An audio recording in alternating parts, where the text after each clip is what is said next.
할렐루야, 환영하고 축복합니다. 오늘은 금요일입니다. 하나님의 말씀 사도행전 9장 4절을 함께 봉독드리겠습니다. 땅에 엎드려져 들음에 소리가 있어 이르시되 사울아 사울아 네가 어찌하여 나를 박해하느냐 하시거늘. 아멘. 오늘 예배하는 사랑하는 성도님들과 가정이 특별한 하나님의 은혜 안에 머무시기를 주님의 이름으로 축복합니다. 오늘 사도행전 9장에 나타나는 사울의 회심, 변하여 바울 사도가 되어지는 말씀이 기록되어져 있는데 굉장히 중요한 의미가 담겨져 있습니다. 복음이 유대민족 안에 있었다가 이제는 이방인들을 향하여 나아가는 계기가 되는 거죠. 그 복음이 예루살렘 안에 있었다가 이제는 이방 땅 끝까지 이르러 나가게 되어지는 중요한 하나의 전환점이 되어지는 사건입니다. 사울의 회심만 그런 것이 아니라 사실은 저와 모든 성도님들의 회심도 다 같이 이와 같은 하나님 나라의 확장에 굉장히 중요한 하나의 전환점이 되어지므로 성도들의 회심이라고 하는 것이 너무나 중요한 것을 우리는 알고 있습니다. 오늘 본문의 말씀을 읽기 전에 이 사울이라고 하는 사람은 다메섹을 향해서 가고 있었습니다. 일행들과 함께 말을 타고 가는데 갑자기 하늘로부터 호련한 빛이 그를 둘러 비칩니다. 말에서 떨어지죠. 그리고 곧바로 주님의 음성이 들려오는데 사울아 사울아 내가 어찌하여 나를 박해하느냐, 이런 주님의 음성이었습니다. 그때 사울의 마음은 어땠었느냐면 위협과 살기가 등등했다라고 기록하고 있습니다. 스데반을 죽이는 일에 묵인했던 이 사울이라고 하는 사람의 마음과 생각이 전혀 바뀌지 않은 상태라고 하는 것입니다. 왜 그렇게 사울은 살기가 등등하고 사람을 위협하는 이런 마음으로 가득 차 있었을까요? 다메섹이라고 하는 그 지역은 학자들에 의하면 회당이 30개 정도가 있었다고 합니다. 그리고 흩어진 유대인들 디아스포라라고 하죠. 이런 사람들이 한 4만 명 정도가 있었다고 합니다. 그러니까 이 사울의 마음속에서는 대제사장으로부터 공문을 받아서 공식적으로 그들을 박해해야 되겠다. 그들이 믿는 예수 그리스도, 이 온전하지 않고 잘못된 도를 따르고 있는 자들을 다 해산시켜야 되겠다라고 하는 이런 마음으로 인하여서 그의 마음이 그렇게 살기가 등등했었던 것이죠. 그때 이제 주님께서 그를 부르십니다. 근데 이제 부르시는 과정을 이렇게 보면은 하나님께서 한 사람을 소명하실 때, 그리고 사명을 주실 때 우리는 출애굽기 3장에 나오는 모세를 한번 생각해 볼 수 있습니다. 이 모세라고 하는 사람이 호렙산 앞에 이렇게 서 있을 때 그 앞에 떨기나무에 불이 붙었지 않습니까? 그런데 이 불은 막 뭔가를 태우고 사라지는 불이 아니라 타고 있는 형상은 보이지만 무엇인가를 태우는 것이 아닌 그런 불로서 떨기나무에 붙어 있는 거예요. 다른 말씀으로 드리면 이것은 빛이죠, 빛. 그 빛 가운데서 하나님께서 모세야 모세야 하고 부르시면서 그에게 애굽에 가서 네가 해야 될 사명을 맡겨주시는 이런 장면을 볼 수가 있습니다. 오늘 사울이라고 하는 사람을 부르실 때에도 하나님께서 동일하게 그 빛을 둘러 비추고, 그리고 주님의 음성 사울아 사울아 어찌하여 나를 내가 비박하느냐, 너는 이제 이방인의 그릇이 되어서 복음을 전하게 될 것이다, 이렇게 말씀을 하시죠. 그래서 하나님께서 회심시키시는 사건 속에서 보면 빛과 음성이라고 하는 이런 사람이 부인할 수 없는 하나님의 직접적인 간섭하심, 이런 사건들을 통하여서 회심의 역사가 이루어지는 것이죠. 모세나 사울뿐만이 아니라 모든 사람들이 하나님 앞에서 회심할 때는 이렇게 누구도 부인할 수 없는 하나님의 특별한 섭리와 계획이 있는 것을 우리가 알 수 있겠지요. 그런 의미에서 오늘 한 사람의 회심이 그렇게 중요한 거고, 또 그 한 사람의 회심이라고 하는 사건을 통하여서 하나님의 나라가 우리 가정에서, 또 우리 성읍 안에서, 또 전 세계 땅끝을 향하여서 확장되어져 나가는 줄로 믿습니다. 사울이라고 하는 사람은 우리 주님이 하신 말씀과 같이 직접적으로 예수님을 핍박하지는 않았습니다. 예수님을 본 적도 없었고, 그리고 예수님을 핍박하지 않았는데 왜 예수님은 사울에게 네가 왜 나를 핍박하느냐라고 이렇게 말씀을 하셨을까요? 사울이라고 하는 사람이 누구를 핍박했는지를 알게 되어지면 주님이 하신 말씀의 의도를 우리는 금방 알 수가 있습니다. 사울이 핍박했던 사람들은 누구냐면 성경에 돌을 쫓는 자들, 예수님의 말씀을 쫓는 자들이라는 뜻이죠. 또 주의 제자들, 주의 성도들, 주의 이름을 부르는 모든 자들, 이런 사람들이 바로 핍박의 대상이었습니다. 그러면 돌을 쫓는 자들, 주의 제자들, 주의 성도들, 주의 이름을 부르는 자들, 이런 사람들인데 이 사람들을 다른 한 단어로 이야기하면 뭐라고 말할 수가 있죠? 교회죠, 교회. 우리 성도님들은 교회가 건물이 아니다라고 하는 것을 잘 알고 계시죠? 그래서 교회는 곧 돌을 쫓는 자들, 또 성도들, 제자들, 주의 이름을 부르는 자들, 그래서 교회라고 하는 그 의미는 세상에서 예수님을 믿고 따르는 자들을 불러낸 곳, 불러낸 것, 이것을 교회라고 하는 거죠. 그렇기 때문에 교회는 곧 예수님이시고, 또 예수님은 곧 교회이고, 또 교회는 예수님을 믿고 따르는 자들이고, 그러니까 이것이 굉장히 중요한 동일시되어지는 의미를 놓치면 안 되겠다라고 하는 것입니다. 신학적으로도 교회는 곧 예수님이고 예수님은 곧 교회다라고 하는 것, 이것을 동일시 법칙이라고 이렇게 얘기합니다. 우리가 이제 그런 일들을 성경에서 보잖아요. 사도행전 5장에 보면은 아나니아와 삽비라가 베드로를 속이지 않습니까? 근데 베드로는 자신을 속였다고 이야기하지 아니하고 성령을 속였다, 이렇게 말합니다. 또 구약에 보면은 백성들이 모세에게 막 욕을 하잖아요. 그런데 이것은 모세에게 욕을 한 것이 아니라 하나님께 욕을 했다, 이렇게 말씀을 하고 있습니다.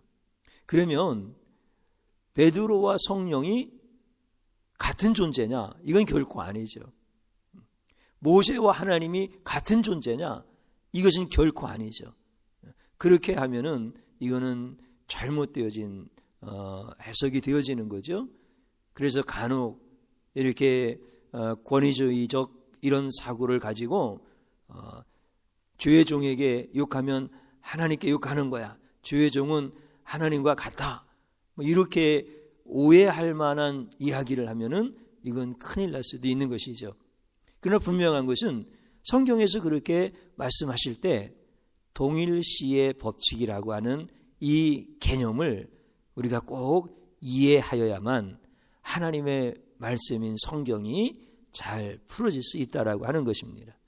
그래서 교회를 박해하는 것은 곧 예수님을 박해하는 거예요. 또 예수님을 박해하는 것은 곧 교회를 박해하는 거예요. 그래서 교회를 성경에서 뭐라고 말씀하시느냐면 하나님이 피로 값주고 사신 곳 이렇게 말씀하셔. 그러니까 하나님이 피로 값주고 사셨다라고 하는 것은 하나님의 생명이라는 거죠. 교회는 곧 하나님이시다 이렇게 말씀하시는 거예요. 교회는 곧 예수님이시다 이렇게 말씀을 해 주시는 거예요. 그래서 사울이라고 하는 사람이 예수님을 박해한 적이 없는데 교회를 박해하니까 예수님께서 네가 왜 나를 박해하느냐 이렇게 말씀을 하셨던 거예요. 저희가 많이 강조하잖아요. 가정에서 아내와 남편의 관계에 대한 부분들. 아내는 남편에게 복종하라. 이 말씀이 이제 우리 성도님들 많이 익숙해지셨을 텐데 처음 듣는 분들 물론 성경에 기록되어 있으니까 처음 듣지는 않겠지요. 그러나 개념을 잘 모르시는 분들은 아니 요즘 세상에 어떻게 아내가 남편에게 복종하느냐 이렇게 이성적인 생각을 가지고 그것을 판단할 때가 있습니다. 그런데 분명히 아내는 남편에게 복종하라고 말씀하셔요. 그러면서 하시는 말씀이 교회가 주님께 하듯 교회는 주님께 절대적인 복종이거든요. 이렇게 하듯이 아내도 남편에게 복종하라는 거야. 그리고 또 남편은 아내를 사랑을 하고 말씀하시는데 세상에서 말하는 이런 사랑 정도의 의미가 아니라 주님이 교회를 위하여 자신의 몸을 주심과 같이 사랑하라고 하시는 거죠. 교회를 얻기 위하여 당신의 생명을 주심과 같이 아내를 그렇게 사랑하라는 거예요. 그러니까 예수님의 관심은 교회와 가정이 하나의 거룩한 공동체라는 거죠. 여러분들 은혜라고 하는 게 뭐예요? 교회가 예수님인 것처럼 가정이 예수님인 것을 아는 게 이게 은혜입니다. 은혜. 그래서 우리 성도님들이 교회에 나오셔서 그 바쁜 시간에도 또 그 어려운 때에도 주님의 몸된 교회를 위해서 봉사하고 또 때로는 속에서 뭔가 이렇게 올라오는 것이 있어도 또 주님 앞에서 절제하고 그러면서 주님의 몸된 교회를 평생 섬기지 않습니까? 그 아름다운 섬김과 그 아름다운 헌신이 하늘의 새와 같이 빛날 것이라고 했지 않습니까? 그 마음으로 가정에서 가정 교회니까 가정 예수님이시니까 그러니까 가정에 돌아가서 남편을 그렇게 아내를 그렇게 자녀와 부모님과 형제들을 그렇게 대해주는 거예요. 그러니 이게 얼마나 참 귀한 주님의 말씀의 가르침인 것을 알 수가 있겠지요. 저는 이제 회심이라고 하는 말씀을 쭉 이렇게 같이 말씀을 나누면서 이제 실제 우리들 삶 속에서 회심이 이루어지고 또 그로 인하여서 하나님의 나라가 확장되어져 나가야 되는데 우리 성도님들 가정 가운데도 그런 가정들이 계세요. 뭐냐면 열심인 성도의 가정 속에서 교회에 잘 나오지 못하는 가족이 있다는 거예요. 이게 사실은 굉장히 마음으로 너무 안타까운 것 중에 하나지 않습니까? 그런데 너무 안타까워하거나 포기하거나 또 세상적인 생각을 가지고 판단하지 마시고 우리가 영적인 분별을 잘 할 수 있으면 하나님이 반드시 가정을 거룩한 교회의 공동체와 같이 가정의 아름다운 공동체를 치유하시고 회복시켜 주시는 것을 분명히 여러분들은 믿으셔도 됩니다. 어떻게 분별하느냐면 내 가정 가운데 교회에 안 나오는 이런 가족이 있어요. 어떤 경우는 이제 아내는 나오는데 남편이 안 나오고 남편은 나오는데 아내가 안 나오고 이제 그런 경우들 많죠. 또 자식이 안 나오는 이런 경우들도 있고요. 부모님이 안 나오시는 이런 경우도 있고요. 그런데 그분들을 잘 분별해야 대한 이런 것이 필요해요. 뭐냐면 그분들 가운데서 교회를 부정하는 사람인데 예수님은 인정하는 사람이 있어요. 잘 생각을 해보십시오. 또 어떤 사람이 있느냐면 교회를 인정하는데 예수님은 부정하는 사람이 있어요. 사실은 교회도 인정하고 예수님도 인정해야 교회에 나오는데, 교회를 부정하는데 예수님은 인정하고, 또 교회는 인정하는데 예수님은 부정해서 나오지 못하는 분들이 있어요. 또 어떤 분이 계시느냐면 교회도 부정하고 예수님도 부정하는 분이 계셔요. 크게 이야기하면 이렇게 나눌 수가 있는 거죠. 그런데 있잖아요, 교회를 부정하는데 예수님은 인정하지 않아서 교회에 안 나온다, 이런 사람들은 우리가 쉽게 생각하면은 교리주의적인 것에 매여 있는 사람들이라고 말할 수가 있어요. 그러니까 예수님은 좋지만 교회 다니는 사람이 싫다는 거야. 또 교회는 인정하는데 예수님은 부정하는 분들이 있어요. 이런 분들은 윤리주의적인 주의에 매여 있는 분들이라고 보면 거의 맞습니다. 그게 무슨 얘기냐면 교회 가면 좋다는 거야. 왜 가면은 윤리적인 거 배우니까. 교회 가서 뭐 나쁜 거 배우겠어? 이렇게들 얘기 많이 하시잖아요. 그러나 예수는 나와 무슨 상관이 있어? 나는 예수는 모르고 나는 예수가 싫어. 이런 사람들. 그러니까 교리주의적인 것에 매여 있거나 윤리주의적인 것에 매여 있는 사람들은 교회에 거의 못 나옵니다. 그런데 사실은 이런 사람들은 자기 자신이 모순에 빠져 있다라고 하는 것을 잘 몰라요. 여러분들, 교회를 인정하면 곧 예수님을 인정하는 거예요. 예수님을 인정하면 곧 교회를 인정하는 거예요. 그러니까 교회는 싫고 예수님은 좋다고 하는 말 자체가 모순이라는 거예요. 예수님은 좋은데 교회는 싫다라고 하는 것도 그 자체가 모순이라는 거예요. 그러니까 교회를 좋아하든 예수님을 좋아하든 둘 중에 하나만 좋아하면 그 사람들은 어떤 사람들이에요? 이미 그리스도께서 그들을 구원 안에 두시고 그들도 그것을 확실하게 깨닫고 시인하지는 못하더라도 이미 그들의 심령은 우리 성도들과 똑같이 하나님을 섬기고 싶어하는 이런 사람들이다라고 하는, 이미 성도다라고 이렇게 말씀을 드릴 수 있다라고 하는 거죠. 그런데 교회도 부정하고 예수님도 부정하는 사람들은 깨닫지 못하여서 구원 밖에 있는 사람들이죠. 그렇기 때문에 이 사람들에게는 회심이 필요한 사람들이야. 물론 예수님을 믿고 예수님을 알고 예수님을 마음에 두었지만 온전히 하나님 앞에 확실한 신앙의 고백을 이루는 그 과정도 회심이라고 말할 수가 있는 거죠. 구원받는 회심이 있고 또 우리 주님 앞에 제자로서 세워지는 이런 회심도 또 있기 때문에 그런 거예요. 그런데 이제 우리가 분별하는 그런 자리에서는 예수님도 부정하고 예수님도 교회도 부정하는 이런 사람들은 꼭 사울과 같이 회심의 대상이라고 하는 사람.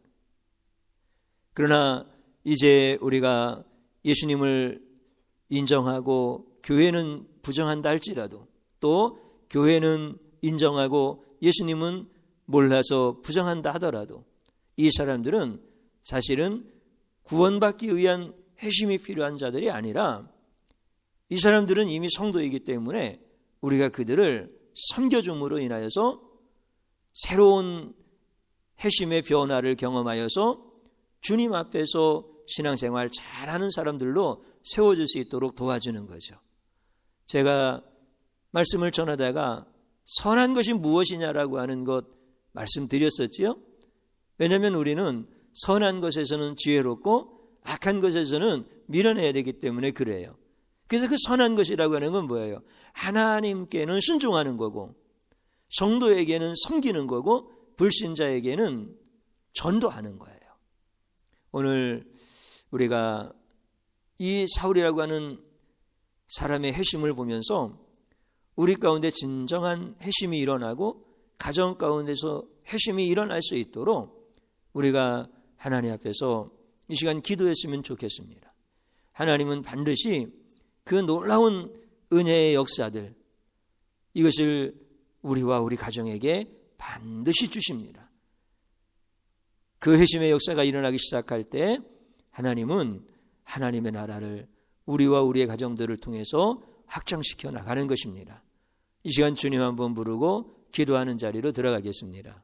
주여, 우리 하나님 아버지, 우리 사랑하는 귀한 성도님들 주의 은혜 안에서 오늘 또 진실한 회심의 역사가 경험되어지게 하여 주옵소서.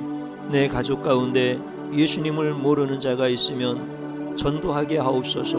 복음을 설명하여서 그들이 회심하고 돌아오게 하여 주시옵시며, 또 이제 예수님을 알고 예수님을 믿지만 교회에 나오지 못하는 이러한 성도들도 회심의 역사가 일어날 수 있도록 그들을 향한 섬김, 우리가 예수님을 섬기듯이 그들을 섬김으로 인하여서 진정한 회심의 역사가 가정들 안에서 일어나게 하여 주시옵소서.